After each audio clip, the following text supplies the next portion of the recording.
All right, the trade war ramping up. We're going over to 680 Business editor Richard Southern over in the newsroom there. And you've had an interesting conversation this morning with the head of the auto sector. What is happening and what can we expect? Yeah, well, as you say, the big news of the morning is, Mel, the U.S. putting these trade tariffs on Chinese goods and China answering right back. But, you know, Trump has also repeatedly threatened to put a 25% tariff on Canadian autos coming into the United States, Canadian cars and trucks, and a 10% tariff on Canadian auto parts. This could be the next escalation in the U.S.-Canada trade war. So I'm just off the phone with Jerry Dias, the head of Unifor, largest auto union in the country. He tells me that if Trump goes ahead with those auto tariffs, North American automakers could go bankrupt. Well, I think it can bankrupt several of them. You can't be slapping 25% tariffs on vehicles that are going from Canada to the United States or from the United States to Canada and expect that the industries are going to survive. So this will be wholesale economic carnage if, in fact, this thing goes on for any extended period of time.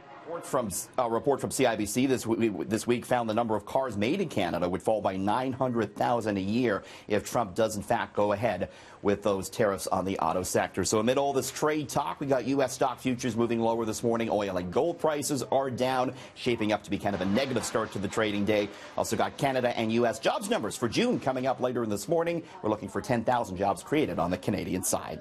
Well, I got some news on Amazon here. It looks like the company is trying to be more of a traditional retailer. Amazon reportedly set to come out with a physical toy catalog for Christmas this year, trying to snap up some of the business left behind by Toys R Us, which of course went bankrupt in the United States.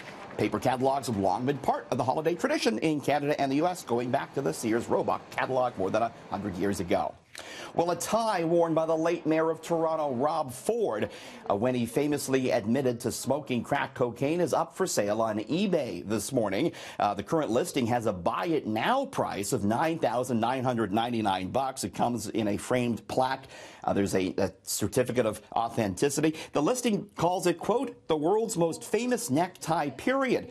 It sold for $16,000 back in 2015.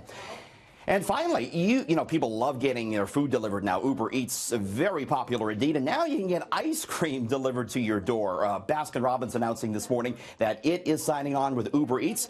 You can order a pint or scoops or an ice cream cake, but no cones. Talked to the executives over there, and they told me, don't worry about the melting. They've tried this out in a few markets, and so far anyways, the ice cream has gotten to the door before it's gone all melty.